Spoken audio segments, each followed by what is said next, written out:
What's going on, guys? Welcome back to the NamaSLAY Podcast, a podcast dedicated to uplifting the soul, discovering connections between spirituality, mindset, and wealth.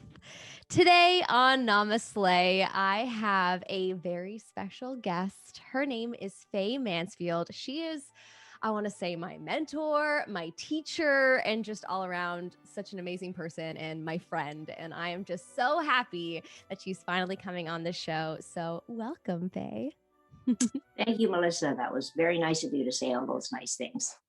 No problem. I mean, it comes out easily because I just love you so much. I don't even think Faye understands how much I love her. I talk about her a little too much to everybody. And I'm pretty sure I've talked about you a lot on this show. So people will probably recognize your name because every so often, I'll say, my teacher Faye said this, or my teacher Faye taught me this. Because you were my first spiritual teacher within, this spiritual realm that I've now become a part of. So you mean a great deal to me. So I'm just so happy to have you here. Thank you. And right back at you. Yes. Yeah. Or no, right back at you. Sounds better. Yeah. Yes. Okay. Well, Faye is she is a Reiki teacher. She's also a spiritual development teacher. She teaches psychic development classes. She's taught. Goodness, we're both stumbling. She's taught a spiritual clearing course. I, of course, have taken all of her classes pretty much at this point. And so I thought, Faye, why don't we just start off with maybe you could tell us a little bit about yourself and your journey to getting to this place of where you teach these fabulous classes. Okay. I was taking a course and I met a lady and we became friends. And she said to me one time, you open your mouth as if you're going to say something and then you don't. Huh. And I'm looking at her rather strange, thinking, okay, now how does she know this? So we went on talking, and it turned out that she knew a church in my area where she said that it's a church full of psychics. It's a spiritualist church. Cool. And she thought that the reason I was opening my mouth as if I was going to say something is because I did have something to say, but what I didn't realize is I was picking it up intuitively. But she did. And she said, you should continue to say it because you've got things to share with people. So that started it off. We went to the spiritualist church and we became members. I took the classes. We would have the classes start in September and they would go to the following May. And there were different levels. Okay. And she had many teachers along the way that she had introduced me to that were her teachers. And it was just fascinating. She was an amazing psychic, still is an amazing psychic. So then at the church, they found out I was a teacher and they, in the past, had been a teacher. And so they asked if I would be an assistant teacher. And I was. And then eventually I started teaching classes out of my home. And another spiritual place opened up in Ajax. I was teaching classes there. And spontaneously in walks this lady who turns out to be eventually the owner of Odyssey. Awesome. And she had one class with me and I thought she was just amazing. Then a few years later, I was teaching classes out of a home in Pickering area, and she lives in Ajax area. And she came to those classes. And in one of those classes, she was meditating and she was told that she was to open a spiritual bookstore. So we were so excited about it. And we thought, this is fabulous. And that's how Odyssey was born. And so I've been teaching there ever since. Whoa, I did not know that's how Odyssey was born. That is so cool. Whoa. So it was divine guidance for Debbie to open the store. Absolutely. Absolutely. Cool. And along the way, I wish I could remember all the little synchronicities that she had. The address that she eventually had the store at, the same number for the store is the same number for her house. Oh. So when she saw the address, she thought that was a bit of a sign. There was something to do with the counters that she needed to purchase. And she was driving along and there was a sale, these fabulous counters. Oh. And that was sort of a stumbling block back then to get them. And so that was another sign. So it all just snowballed. And she's still there. Wow, that's amazing. And for everyone that's listening that has heard me talk about Odyssey in the past, because this is something I bring up a lot, along with mentioning your name, Faye. Odyssey is the store that I constantly talk about, that I've taken all the spiritual classes and Reiki. It is located in Ajax, but Pickering, Ajax, essentially. Is it like the Pickering? Just a little bit east of the division between Ajax and Pickering. Right. It's on the Old Kingston Road Courtyard Mall. Right. Okay, cool. Yes. And then Faye teaches there pretty much full time, right? And well, we did. When the store was open, I did. Yes. The store is open in terms of selling products, but still closed for a lot of classes. So so sad. I cannot wait till everything opens up and I can start taking classes again, because man, I miss it.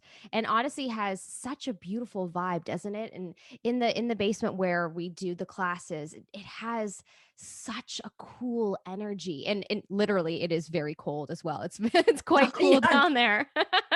I always come with like big sweaters on whenever I take the classes, but it's such a calming, beautiful, loving energy that I think everyone that goes into that store comes out feeling lighter and happier. Would you agree? Oh, definitely. I have driven to the store on my way to have a class and been quite sick, and really would have liked to have stayed at home. Wow. But I couldn't, because I knew people would be coming, and it's not the easiest type of class to get a substitute for. Sure. So I kept on going. And by the time I got to Odyssey, I mean, along the way, I was still feeling ill. Within about 15 or 20 minutes, I kid you not, it was like I hadn't been sick. Wow. I thought it was amazing. Almost to the point where maybe the next time, if I'm sick, even if I don't have a class, I'll just drive to Odyssey and see how things work out, right? But so many people have said that. They'll come with a headache, they'll come with a sick stomach, whatever. Yeah, no, I've definitely had that experience myself, for sure. I remember a couple of years ago, right before I started hosting Cricket Live, I was really sick, but also just feeling mentally super low. And I just needed to do something different. And I was like, oh my gosh, Odyssey, please heal me. And so I drove to Odyssey, and I probably spent an hour there and got ice cream, because there's a cute ice cream store next door, and really just took my time exploring, and I felt so much better afterwards. And it's amazing. I think the store in itself is completely healing, and it's beautiful. I love it so much. And the more we get into understanding how energy works, it does make sense to me logically that if the energy in the store is higher, and we are basically energy beings, then it has the potential to raise our energy levels. Absolutely. That's what does the healing. Right. But the kicker was to be in the presence of that energy to start with. So when you've got the staff in there doing the singing bowls, or when they do I forget now, the pendulum. Pendulums, but when they have the other bowl that they put the products in, and they will cleanse them. Oh, it's not a singing bowl? Yes, singing bowl. There you go. It is. Yeah. Yes, they put like the stones in it, and they make it sing, and so that they can cleanse it. It's so cool. All that raises the energy, right? Raises the vibration. It's like, okay, I can just stay here. Yeah, exactly. And also, every single person that works there just knows so much. They have a thirst to learn more. They just know so much about rocks or stones and books, and they'll use their pendulum to help you answer questions, and they know about the Bach flower remedies. And I mean, I know all this because they've taught me. Just through asking questions, they just seem to know so much, and I think that's so awesome when you can stumble upon a store and the employees are just happy to be there, because that doesn't happen that often. I think Chapters is the only other store that I know that the employees actually really like working there. So it's cool. That's interesting. Yes. Now I'm thinking back to the times that I've been in the Chapter store before the pandemic. Yes, they do, don't they? Yeah. Oh yeah. Makes a difference. Sure. Yes. You walk in and you feel welcome, and you know that whatever you're looking for, and it amazes me how they can remember where it is, because there is so much, especially all the little tiny items. For sure. All the books, I've never, ever been able to keep up at all with the new book supply. For sure. When we first got into this, I may have told you this story years ago in one of the classes, that we would get a book. Well, first of all, there might have been one store at a time in this area, a metaphysical and store, and we would get a new book, and there'd just be one copy. So whoever bought it would read it first, and then we'd share it among the people in the church. Oh. And then the first, whatever store was in business at the time when I started going there, then it eventually closed. We waited, we got another new one in, and the same thing would happen. There'd be very few books coming in. At Odyssey, forget it. You can't keep on top of them. I just love hearing about all these stories. And Faye actually was my very first teacher. I think I might have mentioned this at the beginning, but she was my first teacher at Odyssey, and she taught me psychic level 1. And then what did I take next? Did I take spiritual development after that? I think maybe. And then I went on to taking the spirit clearing course. So my question is, where did you, I mean, I guess through, reading and through the classes that you took before, is that how you built up all this knowledge to start developing these courses? Were you inspired? Were they intuitive guidance? How did they sort of come about? I would say, based on what I had learned at the church to start with, right, I had desire to go a different direction, to learn more about a particular topic. So when I started doing the classes myself out of my home and other people's homes, then I would research that topic, right, and do a class on that. And then it just snowballed. And then when Odyssey opened, the customers started trickling in. I think in the first couple of months, she had over 1,000 on her mailing list. Whoa. Now I have no idea how many, but I think back then that was a lot to have in that short a time frame.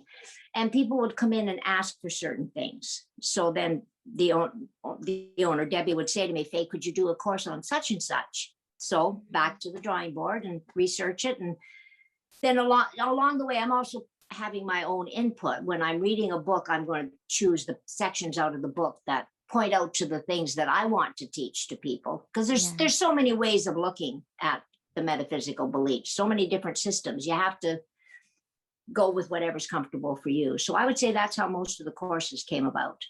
That's actually one of the things that I really love about your classes in particular, is that, one, you bring so much knowledge to the table, but 2, you kind of keep it open-ended to have everyone sort of come up with their own opinion.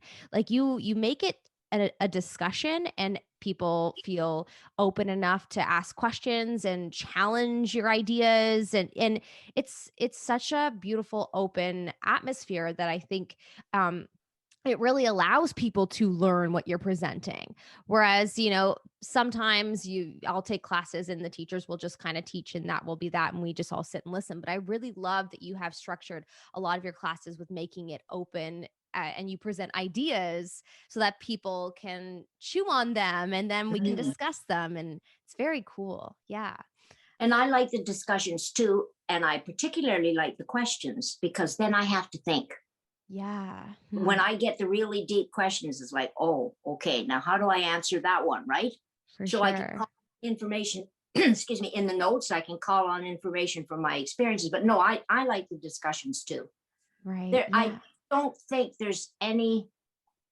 Well, I've come to the conclusion after this last year with the pandemic and the different sources of information, there isn't any one truth, which is not a big theory. I'm sure that's been said by many people before, but it's like, it's an individual truth.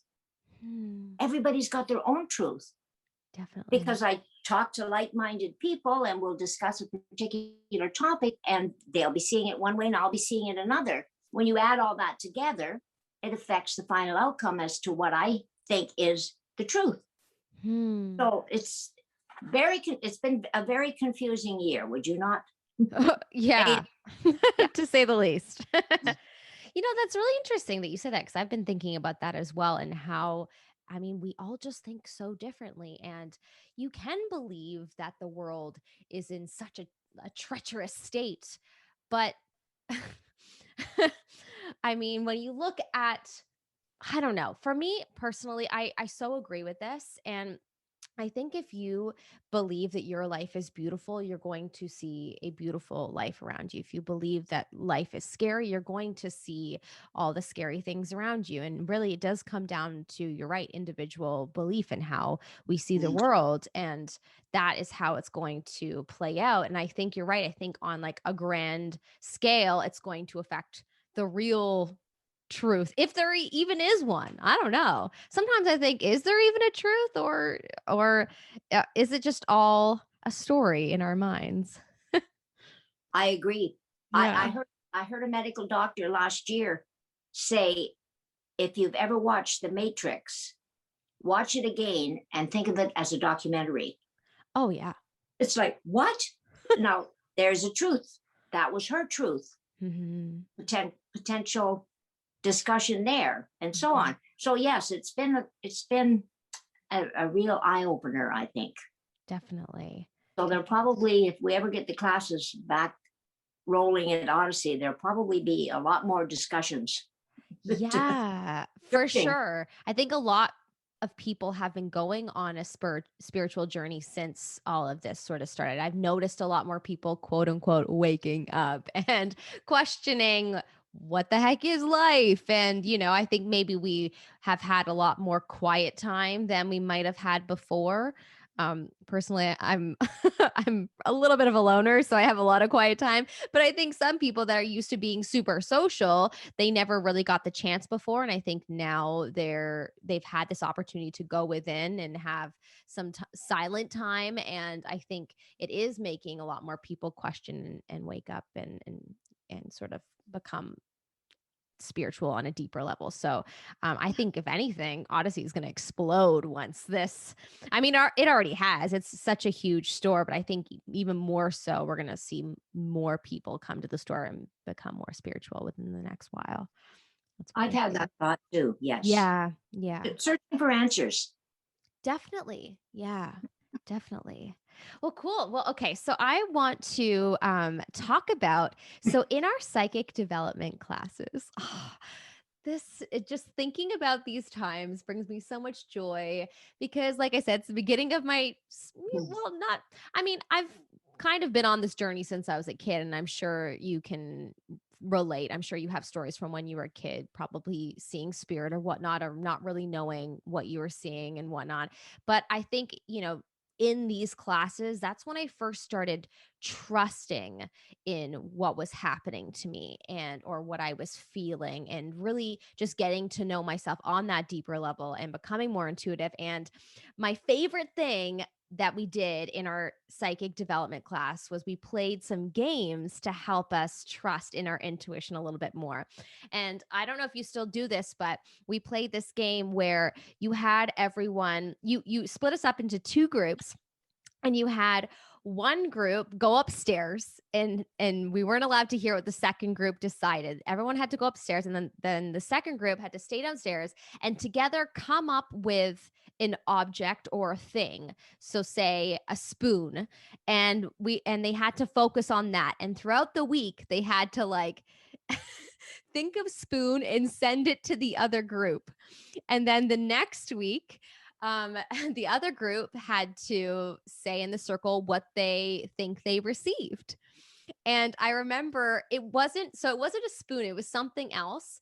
But I remember that when I was in the class, someone had said spoon as a possible a possible thing to focus on, but then the group had decided something else. And anyways, when I was a part of the second group and I said that I thought that I picked up spoon, you were like, you're wrong, but that was a possible option. So maybe someone might have sent it to me regardless because it was maybe just in their subconscious. So anyways, that was just such a fun game. And it was cool to see how close people were. And a lot of people said such similar things that they picked up. And it was really fun. So anyways, the reason I'm bringing this up is because I am just wondering if maybe right now you could tell us of a fun game that people could play that, if there's someone listening that wants to increase their intuition, wants to maybe play with their kids or their family and see if they could, develop it a little bit more. Do you have a fun suggestion of a game that they could play? The game that you are talking about is based on the idea of mental telepathy. Aha. Okay. Okay. So very easy is to think of a number. Okay. Give it a range, 1 to 10, 1 to 50, whatever you want, and see how quickly. Imagine in your mind, sorry, backtrack for a second. Pick a number. You've got two sides. You could have a receiver, and then you could have 10 senders. So 10 people would think of the same number and send it to the one receiver. Okay. So that gives the receiver a huge chance to get it because you've got a lot of energy coming at you from 10 people. Or you could make it even. You could have 2 senders and 2 receivers, which is roughly what we did in the class. I'm dividing the class in half. Yes. However you want to set it up. Depends if you have 2 children and 2 adults in a house, 1 adult and 1 child, 1 adult and 1 child. And so on. So you pick a number, pick a range, and then just practice sending the number. Just sit and focus and think of nothing but the number.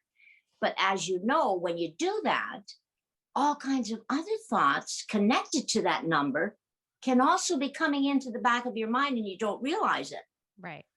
So somebody gets a different thought, and then afterward you can say, okay, well, I can see where that thought was connected to the number, and I guess that's what I sent to them. So on that note, so thinking about people sending energy to another person. So let's take a feeling, for example. So say I was really mad at you. Now, would you be able to pick up if I was really mad and I was really thinking about you and kind of sending my anger, maybe not knowing your way? Would you be able to possibly pick up on that? Quickly, the answer would be yes. It would be possible. But I think the answer I'd like to start out with is that everything depends on, I think, our game plan. What did we come here to experience? So you and I have obviously come here to experience opening up to metaphysical beliefs. Right. And if metaphysical beliefs fall into the category of the psychic development, and we believe that we can send messages or send feelings, then we're going to be open to it. I see. And then the second part would be, why would it be important for me to pick up on your emotion? Usually I find when conversations like that take place telepathically, the person who is upset or emotionally feeling negative, whatever, is maybe so down that they wouldn't have the energy or the strength or the incentive to pick up the phone and call somebody. But because they're connected to this other person, telepathically, the other person picks up, oh, Melissa's really sad. Oh, I wonder what's the matter. Or Melissa's really angry. Oh boy, people better watch out. If she's angry, she'll get them. That type of thing. So you phone up and you say, hey, Melissa, how are you doing? I'm so angry. And I was just thinking of you. How did you know? Well, there to me is how everything will take place. I see. So the stronger the need, the stronger the desire, the more apt it is to be able to be communicated. Okay. And is there a way to, the reason I'm asking this, I should preface this with, is because I recently realized, or I guess I was doing research and maybe you could correct me if I'm wrong, but you know that there are the different kinds of psychic abilities, right? So clairsentience, for example, is the clear feeling. I was doing some research and I found that people that have clairsentience as sort of their more natural gift, they can feel other people's energy so strongly. And it's not just in a room, it can be someone that is far away. And I really resonated with this. And it's something that I have found that will really bug me. And I can really get shaken by someone being angry at me or someone feeling annoyed with me. And so my question is it possible to shield yourself if you feel quite open to this and you don't really want to feel it so much anymore? Is that possible? So is this a spontaneous situation? You're meeting up with someone or you're having a conversation with someone and you find out from them that they are angry at you? You're feeling emotion, or is it happening without them being present? Yeah, it's happening without them being present. And it's driven me insane sometimes where I have to call them and say, look, I know you're feeling this way. It's driving me mental. Please stop being angry with me. Tell me what's up. And then they will always confirm that I'm right. I've been 100% accurate on this, which is crazy to say out loud because not many people, like you can't really say that in a lot of circumstances, but it has been always accurate, and it's made me feel, I don't know if it's vulnerable, but it certainly has made me feel, man, I just sometimes want to only feel my own emotions and don't want to feel other people's. Like, it's not, if someone's mad at me, then geez, just let them be mad at me. But if you can feel them being mad at you, it does kind of disturb you a little bit. So, yeah. Okay. Have you experienced this ever? Yes. Oh, definitely. Yes. Okay, and so you wanted to know, how can you protect yourself Yes. from that happening? I have to go back to how I see how protection works. Okay. I think all these things that we're doing on a higher energy consciousness, a higher vibration of life force energy. Okay. And when you are in the process of doing a little technique, like bringing in white light or visualizing a rainbow and having all the colors fall around you. I mean, there's just so many. We could talk forever on that. What you are in essence doing is accessing higher levels of your own energy life force. Right. You're accessing a higher consciousness of your own life force energy. That higher level will probably not be the level where you exist on a day-to-day basis. Okay. So I'll backtrack for a second then and explain that. When you meditate, you can have a sensation of lightness, of being higher, because you are actually accessing higher levels of energy. Mm-hmm. When the meditation is over, though, you come back to being your normal self, right? Yes. In terms of how you're thinking. Mm-hmm. So it's the same with protection. When you do an energy protective technique, you are accessing a higher level of energy consciousness for yourself, but you can only hold that vibration for a certain length of time, and then you'll come back to normal. So if you don't know that somebody's angry at you, and you only find it out because you start to feel it, then it's already too late, isn't it? Yeah. There would be no way to protect yourself from that. But then another part to that question is, I don't think anything happens to us unless we are meant to experience it so that we can learn. So when you can sense that somebody's angry at you, it's probably happening because whatever energy level they're on, it's vibrating across to you and stimulating a matching vibration in you. So the example, one of my favorite examples is, you are at a party and there's a couple there, and you see the wife act in a jealous way toward her husband or toward her boyfriend. So, okay, no, I said wife. So toward her husband. Sure. And you react and you get annoyed. Now, did you get annoyed just because of that act on the physical level? If everything starts on the energies levels first, and I think it does, there has to have been a vibration of energy coming from that woman that found a matching vibration in you. Now, does that mean you are a jealous person? No, not necessarily. But whatever caused the wife to become jealous, going back through her lifetime, whatever insecurities she holds and so on, you may hold similar insecurities. And so one of the expressions they use is you got triggered. Yes. Yes. Okay. Right. But other people would look at that jealous wife and see what she did, but really not react to it. So again, it's the same idea. Do you have to put up protection so that when you go out to a party, you're not going to be affected by other people? Some do, but it won't last for very long.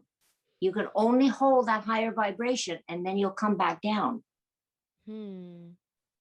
So I would rather understand why I'm reacting. Yeah. And come at it from that angle, because if I can heal that part, then it doesn't matter what energy someone else is feeling or what emotion someone else is feeling. It's not going to bother me. You're so right, Faye. It's definitely the people pleaser in me, not wanting people to be upset with me. That's where it comes from. So, oh, wow. Okay. Yeah, you're right. That's, you hit it on the button. Help me realize. Well, I'm kind of feeling a bit of an emotional reaction. So I can easily own that too. I'm a people pleaser as well. Hey, we want people to be happy. Yeah. Sometimes at the risk of our own happiness. So that's what we need to work on for sure. But the fact that you then immediately got it and you're aware of it, then you are working on it. Yeah. And probably won't affect you. You know, it's interesting because I have spoken about this a lot to different friends within sort of the intuitive world. And I've never spoken to you about this. Actually, this is completely organic that I'm talking to you about this right now.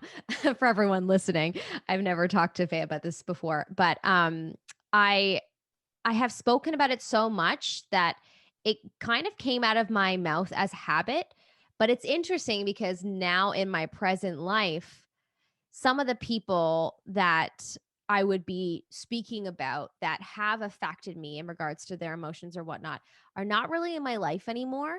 And I have actually gotten to a point where people aren't affecting me as much, and I quit social media, and I did a whole bunch of things where I'm not being as affected as I used to be. So it's funny that this sort of came up for me to talk about when I kind of am already working on it. So yeah. And you stopped social media knowing there was a possibility people would be angry with you for doing that or questioning, why would you do that? That doesn't make sense. Everybody's on social media.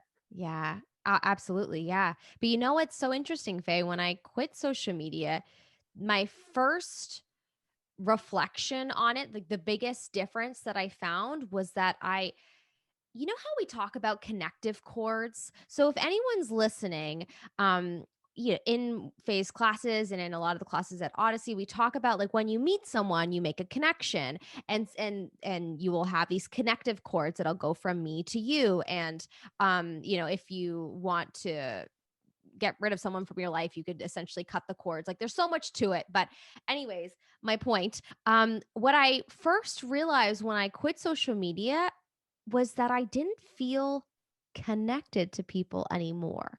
And I personally think that that's the biggest reason why I have so much energy now.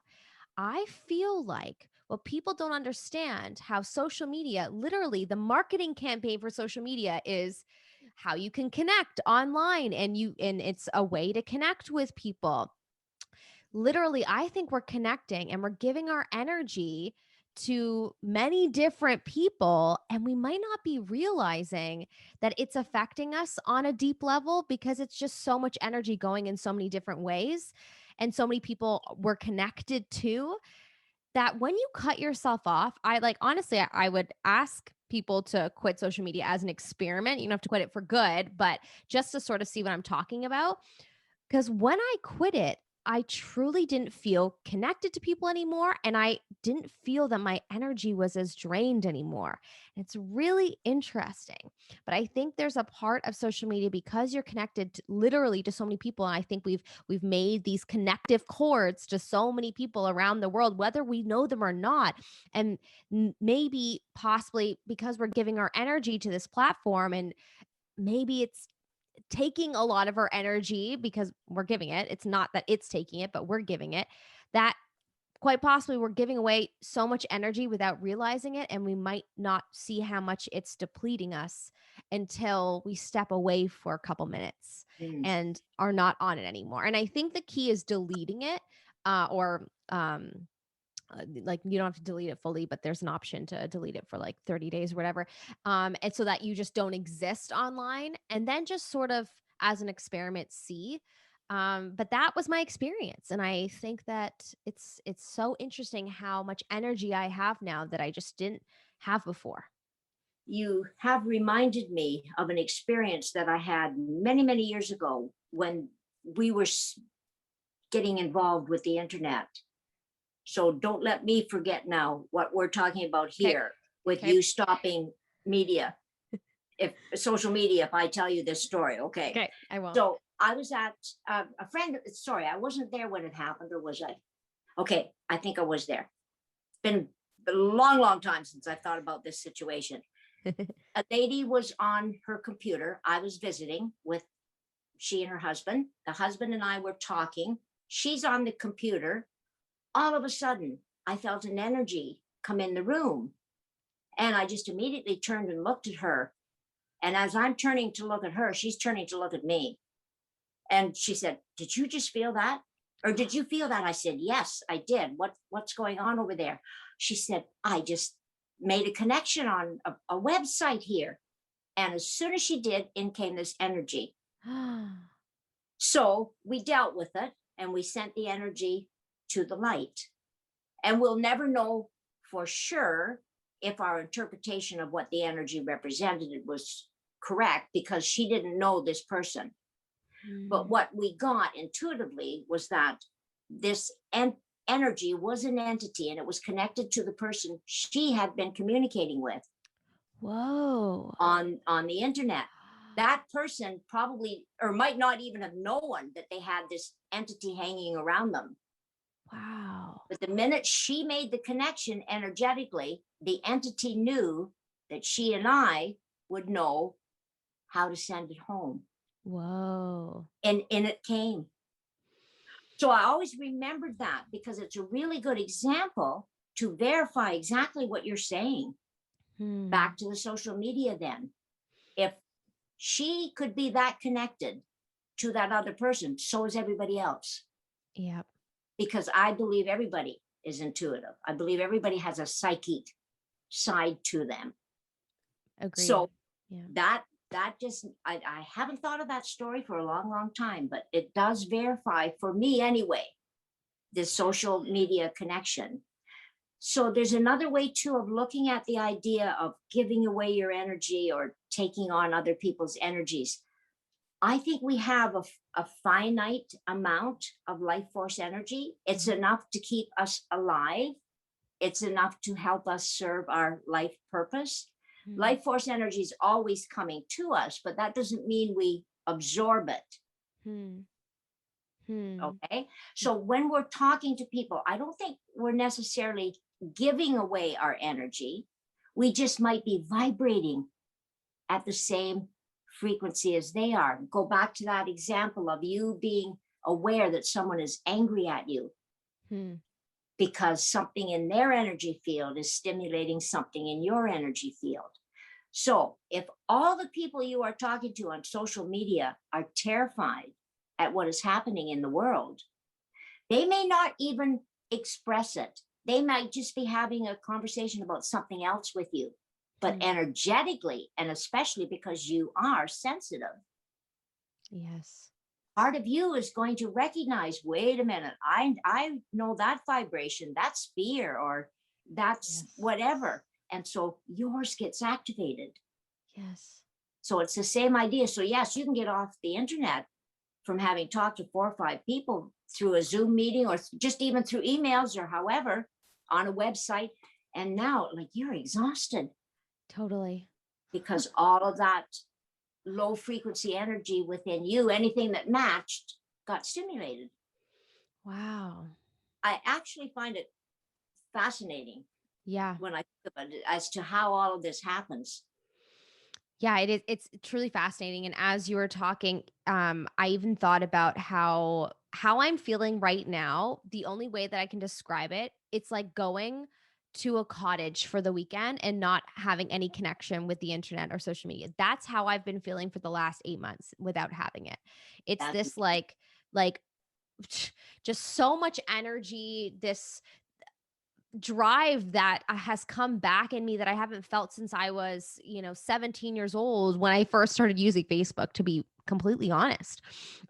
I feel like a kid again. I'm playing, I'm writing every morning, I'm being creative. And it's because I have so much energy, and it's so interesting to me. And as you're talking, you had me thinking, what about ads? What about, social media agendas? Because we know that we know that there are definitely people that own these apps that have their own agendas in terms of what they promote and what people see. So do you think, like, what about that and it keeping everyone on the same frequency? Because if you're being promoted fear, or things to compare yourself to constantly and be in this sort of jealous slash fear slash anxiety mode, yeah, then it's like it's almost like they kind of want everyone to be on that frequency. I don't know if it's like a conscious thing, but it's interesting how how marketing works, and how, yeah, I think everybody that are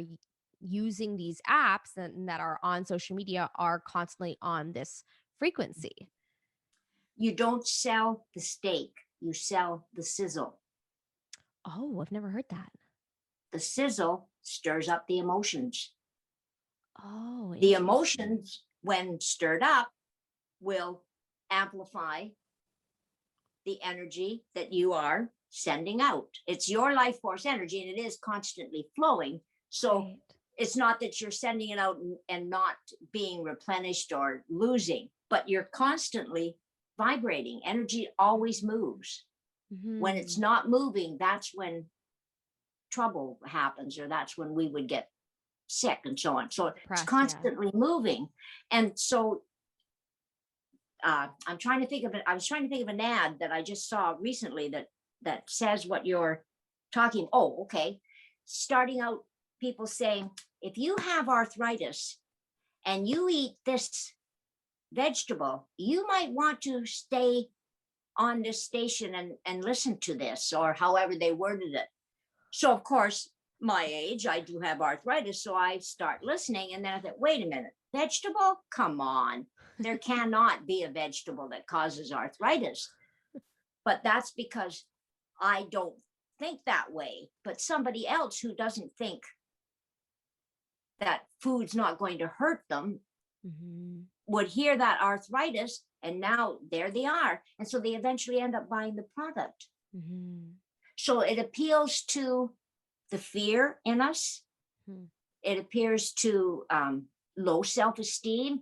Oh, you think the only way to lose weight is to diet and exercise? Well, I have news for you. Oh, are you going to be listening? Everybody's going to be. Really? You've got a new product where I don't have to diet and I don't have to exercise and I can lose weight. So appealing to all those emotions inside. So when you're off the social media, you're not getting that barrage coming at you. Yeah. There's nothing coming at me anymore, actually. Only what I give my attention to on YouTube. That's literally the only thing now, because I don't even watch the news or TV. I mean, I do watch TV, and there's still messages and emotions that are being portrayed, obviously, through movies and television. I mean, that's, the point is to make us feel, which is just so interesting when you think about that and what is so heavily promoted through movies and whatnot. But man, I could talk about this stuff forever. I think it's so interesting. I really want to move on though, because I want to get you to tell everyone a little story about maybe one time when you were doing a house clearing. Because like I said, Faye does house clearings, and I took her course and it was so fun. And we went to it was not a farm, was it? There was a barn there. They just had a lot of land. Was it a farm? Can't remember. Neither can I. Sorry. Where? If we went to do a house clearing and you remember a lot of land, then yes, it would have been a farm. And were we clearing the farmhouse or the barn area? Well, there was two groups actually. And there was a group that had already taken your course that were coming to help out, and they went to the barn and we went through the house. That was a $4 million farm. It was massive. Yes. Yeah. I remember now.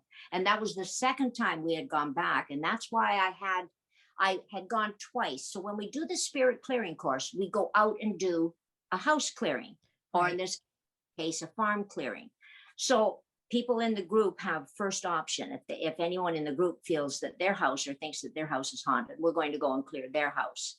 Right. In this case, this was somebody who had taken my course, who knew the people who owned this farm. So I had taken one class there, and we had cleared the house and so on. And then a little while later, there was another request from the owner. She called me directly, and it just so happened I had another group going for the spirit clearing course, and we needed a place to come to. But I thought, you know what, we need a backup team here too, or we need some people who got some experience. So they went and did all the barn area, and then you were in the new group then, and you and the other in the new group, and I went through the house. Yes. Okay, and they had the dogs, and the one dog. Yes. The one dog had one was it missing a leg, or was it blind? I can't remember. Surgery, yes. Right. And had it removed, yes. Yes. And that there's a lot of emotion there too when we were going through the house. And yeah, it was such a cool experience. And I loved taking that class, and I actually tell so many people about this class, Faye, and I say, if there's any class that you should take if you're interested within this realm, I think that's a really good one, because Hollywood has kind of made people really fearful of spirit. And I think that class was life-changing is such a big word, but it was in terms of the way that I saw spirit, because I just had such a perspective based off of what I had seen in The Exorcist, that to me, going to take a spirit clearing course or going to a haunted house was so terrifying. But when I took this class, I tell everybody this is the coolest thing that you helped explain, was that spirit that hasn't crossed over, it's not that they're necessarily evil like you see in the movies.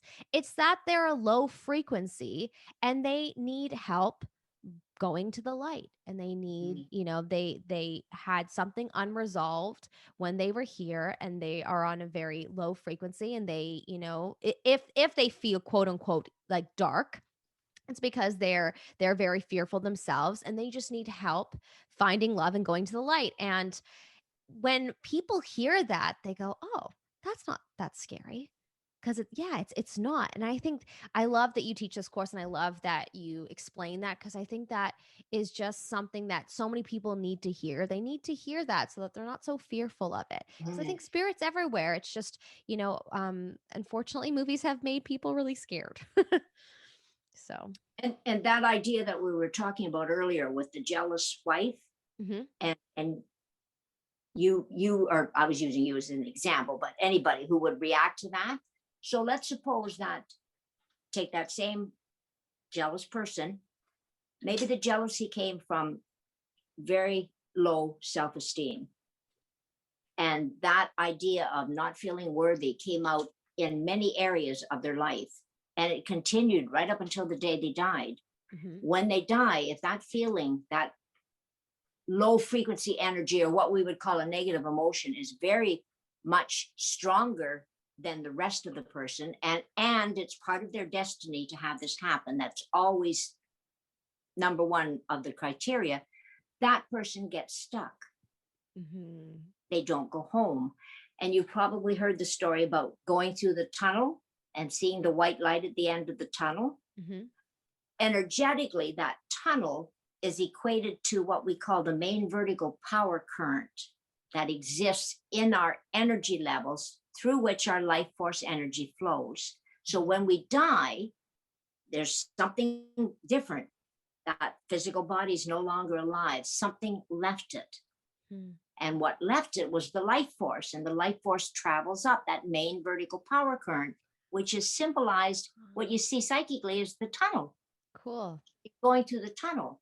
So anybody who has had a lot of abuse, maybe when they were younger, however, it worked out that they have this low self-esteem. As they're going through the tunnel, there'll be areas that will be blocked and they don't get all the way through. They don't get to the white light. So they say they're trapped. They've got 1 foot in one world, the physical world, and 1 foot in the spiritual world. And they're in between. And they become what we think of as ghosts. The majority. So cool. That's so interesting. And now, do you believe that, because back in the day when priests would say blessings before someone passed away or while they passed, do you believe that helped go, like, spirit go to light? Because I know that people believe that now that priests don't really do that as much anymore because people aren't as religious, that there's a lot more spirit on this plane that's not going to the light. I heard this recently and I thought that was really interesting. And so, I heard that some people theorize that it's because they're not having help go to the light, or they're not being blessed before they pass. And I thought that was cool. It's very interesting. I've never heard that, Melissa. Yeah. Okay. Cheryl was telling me, I think it might be a theory that she had in meditation that sort of came up. And I thought that's really possible. Like, that feels kind of right to me. So I wonder. Okay. So let's go back to the priest then and the blessing. I believe the power in any situation is within the person themselves. Right. So, and I don't mean this disrespectful in any way to any religion or any religious leader. Sure. But when the priest is doing the blessing, yes, they've got the best intentions. They're coming from their heart. So that would mean they're also coming from a high frequency of energy, which is going to help stimulate the high frequency of energy of the person who is passing. That high frequency of energy is a higher level of consciousness. So now what would be coming to the person who is sick and maybe dies within a few hours and so on is more understanding about what actually happens when they die. And that's what takes control of them. But the power was within them, because the priest could do a blessing to somebody else. And if that person was unable to tap into that higher frequency of energy within themselves, the blessing wouldn't necessarily do any good. Right. That makes sense. So to go along with Cheryl's idea, what if what she's picking up on is the fact that, excuse me, people may be more wounded than generations before, even though they're not necessarily walking around, excuse me, physically ill. They mentally and emotionally, they could be worse off in their minds than previous generations. So the priest's power to do the blessing and raise the priest's energy has no impact on the person, because they're still buried in the lower frequencies because of their life and what they need to heal. Did I connect the dots there okay? Because definitely. Very, so interesting. And I think also, if people aren't religious anymore, they're not even having the opportunity of the priest possibly helping them get to a higher frequency. Or they wouldn't think of contacting a priest. Exactly. What an interesting thought, eh? I think, I wonder, but it certainly feels right. It feels that it is quite possible. And I wonder if, as an experiment, if priests or even just people like us that like to spread love and light, if we went to someone before they pass and try to help them get to a high frequency, I wonder. So I was going to use that as another example then of people who are surrounded by loved ones when they pass. Even though the loved ones are sad, I would think the dominating frequency of energy is going to be how much they love the person, because it's that love and wanting that person to be in their life that's causing them to be sad. So I think the person passing gets the boost from all the love. And I think there's a far greater chance that they're going to see the light. Definitely. Yeah. Wow. Oh, so interesting. Oh, I just love talking about this stuff. I could talk to you all day, Faye, but of course I have already taken so much of your time. So Before we finish up, I have a couple last questions for you. And I think we did this last time. Correct me if I'm wrong. For everyone listening, this is actually the second time Faye has been on NamaSLAY. I know. To you, it's the first. The first time we recorded about a month ago, and unfortunately, the audio didn't work out. And yeah, and I was really sad as I went to edit it. I wanted to post it last week. And so I said, Faye, please do it again. So here we are again doing it. So did I pull a card for you last time, Faye? I'm just trying to remember. I think you did. Yes. Okay, good. Just please don't ask me which card it was. No worries. If it happened yesterday, I probably wouldn't be able to tell you. But same. I don't really have a good long-term memory or short-term or or anything on that matter. So yes, I'm going to pull a card for you. And then I would also love, while I'm sort of shuffling the cards, perhaps you could tell everyone listening what classes you're possibly offering right now. Because I know we discussed that at Odyssey, the actual store is closed, but you are offering classes online right now, right? And, or maybe you can tell us what ones you're offering right now, what ones are coming up, and how people can go ahead and enroll. Once a month, we have what's called an open spiritual development circle, or an open circle. So you can register the day of, and you call into Odyssey Books and Resource Center. The website is odysseybooks.com. And so you can register. So the first Tuesday of every month, it's an open class. It's from 7 till 8:30, but we always end with a little meditation. Then starting, I believe it is April the 6th, I'm running the first level of my spiritual development program. So it's 10 weeks. So it's spiritual development level 1, and it starts April the 7th, and it goes to June the 9th. So it's 10 weeks. And again, you can call up Odyssey Books and register. And interestingly enough, and I meant to mention this earlier when we were talking about asking questions and about life and what is the meaning of it and so on. That is what I say to people about the spiritual development level 1. I think the topics we discuss and the information people get in their meditations answer a lot of life questions, like who am I? Where did I come from? Where do I go when I die? What am I here for? All those things get discussed with backup information from other authors and then my personal experiences. But I think always what's most important is what the person gets in their meditation. Yes. That's their truth, which brings us back full circle. Oh, for sure. Actually, it's so funny.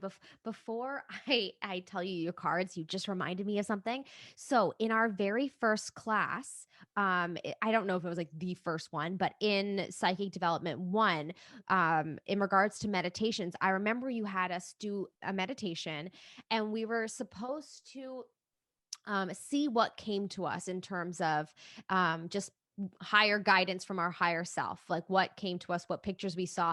We were supposed to write it down. Anyway, sorry. The reason I'm bringing this up is because I was recently going through an old journal and I found my notes from that original class.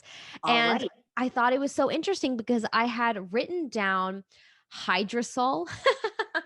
It's hard to explain, but I wrote down like flower essences and hydrosol, or I wrote down hydrosol and like something like essences, and I didn't at the time know what that was. And later on, I learned about Bach flower remedies, and I started getting into understanding hydrosols and how that can help you. And anyways, I was just reflecting on that just the other day, and you reminded me of it, talking about how we learn so much in our meditations, because that, yeah, we totally do. Those meditations help us just not only trust ourselves so much more, but yeah, you learn so much about like your purpose and why we are here. And yeah, the classes are so cool. I love them. Could talk about it forever, but anyway, so I pulled you some cards. Oh, sorry. Did you finish telling everyone where they can go? OdysseyBooksAndResources.com.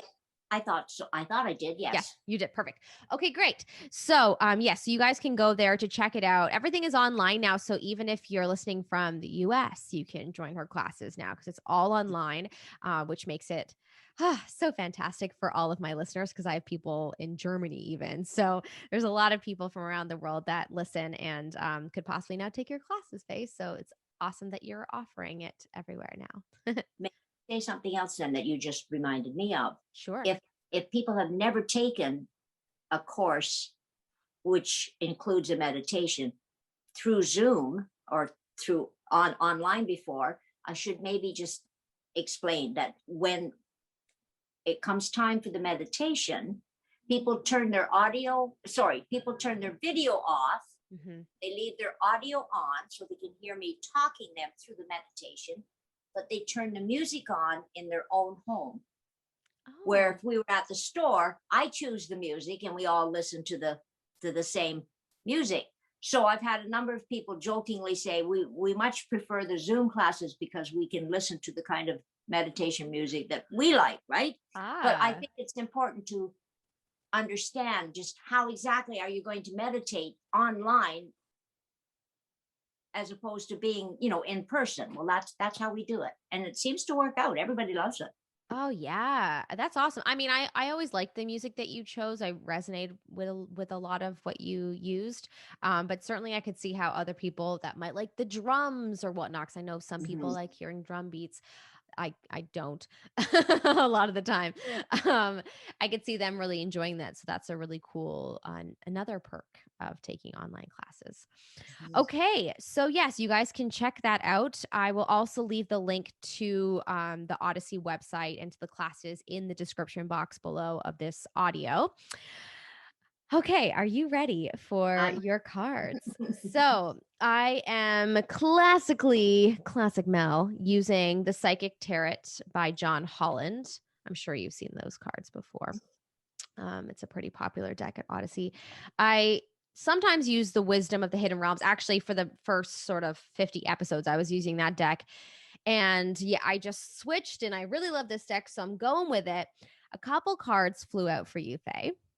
So we're just going to go with it. So the first one that flew out was the Solar Plexus card. So it's that for me personally.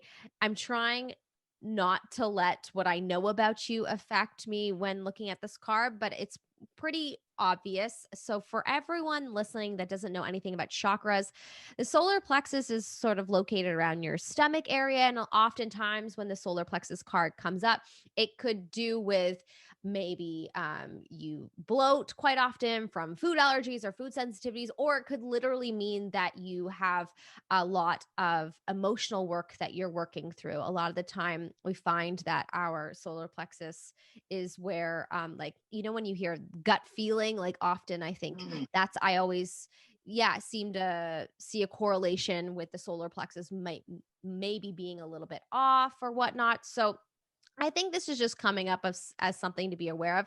I don't think that you're necessarily blocked in your solar plexus. I just think it's something to be aware of, that maybe what I'm going to tell you, it's regarding your solar plexus area. Okay. I just have to plug my computer in. I just got a notification that it's dying. No, there we go. Okay. The next card, well, interestingly enough, it flew out onto the floor and I can see it and I don't want to, actually, I'm going to grab it. The whole time you were talking, I didn't want to interrupt by going onto the floor and grabbing it. But the next card that came out of the deck is called the Destiny card. And I find this card to be very interesting. I am going to read the little booklet on what this card represents for you. Because when I look at it, I see a woman holding her chest and holding her heart, and there's a beam of yellow light coming from her, and it's almost like she's protecting her heart a little bit. And there's many different versions of her. There's 1, 2, 3, 4, 5, 6, 7, 8, 9. So maybe that's 9 different parts of her personality, but she feels like she needs to protect herself. And so I'm just going to read what this card represents in the book, but I kind of feel that that's the theme of why this card is coming up. Perhaps you've been protecting yourself a little bit too much, and you need to be aware of the fact that everything is okay, and you don't need to be fearful, and you don't need to protect your heart because you have a lot of loving people surrounding you. But the book's going to say something else. So let's go ahead and read it. It says, "Good luck and fortune are now in your favor." There you go. Yes. Like that. A cycle of change, success, and growth is imminent. Life ebbs and flows in its natural journey, and the destiny card signifies that good karma has come full circle. Love that. Lady Luck is pointing directly at you. What you sowed, you're about to reap. Open up your heart and accept and receive. Open up your heart. There you go. And accept and receive what you've earned. Opportunities, whether expected or unexpected, are knocking at your door. This is a time to allow your problems to be replaced by solutions. Believe in destiny as you learn to let go of old issues. You're being given the chance to understand the lessons and gain the wisdom from the past, enabling you to move steadily forward in a positive direction. Holding on to a strong belief that you deserve to be happy and prosperous and have abundance in all areas of your life is the key. This confident mindset will show you that the impossible can indeed become the possible. With this card, take advantage of all opportunities. Act now, take responsibility for your actions, and enjoy the fact that destiny is presently in your favor. Don't always rely on luck, however, for the wheel most definitely will turn again. Wow. Wow. May I tell you what I got from both those cards? Absolutely. It goes along with what you were saying too. Perfect. You mentioned beliefs and mindset in the destiny card and the chakra card. That's the third chakra from the bottom. That's the mind. There you go. Scientists know where the brain is, but nobody knows where the mind is, because the mind, as I understand it, exists on a higher level of energy. And that idea then, where do your beliefs come from? You have to think. Your beliefs come from your thoughts, from your mind. So to me, it's saying work on the third chakra, open up the mind, trust, believe, and good fortune is on the way. I like that. Thank you, Melissa. You're welcome. And I mean, the last one that flew out is pretty explanatory. It's the intuition card. So use your intuition. Oh my God. Oh, 3 cards now. Wow. Yeah, they just kept flying out. So I just kind of go with it when that happens. But interestingly enough, intuition is what this card is all about. And so I think, you just connected all the dots, and that's partly that's your intuition. I think this is just a card that comes up when it's saying to just trust what you're guided to. That's what I always sort of get when I pull this card. So yeah, very cool. Thank you. Thank you. You're welcome. Oh, Faye, this was so fun. You know what? I'm going to go so far as to say, I think this one was even better than the first. Just saying. I would have to agree with you. Yes. Yes. I love that we talked about energy. We talked about your classes. There's just so much we could talk about, even more so, but I will let you go because I've taken so much of your time. This has been so, so fun. Thank you so much. I cannot begin to explain how happy it makes me to have you on the show. So thank you for coming on. I'm sure I speak for everyone when I say that you were an awesome guest. So thank you, thank you, thank you. You are welcome. And thank you for having me. And again, thank you for all the nice things that you say. That's wonderful. Oh, well, they're true. They just come out naturally because they're true. All right. Well, everyone, thank you so much for listening to this episode. I hope you enjoyed it. And as always, I'm going to say our little motto: the grass is always greenest where you are right now. So remember that, be present, enjoy life, celebrate life.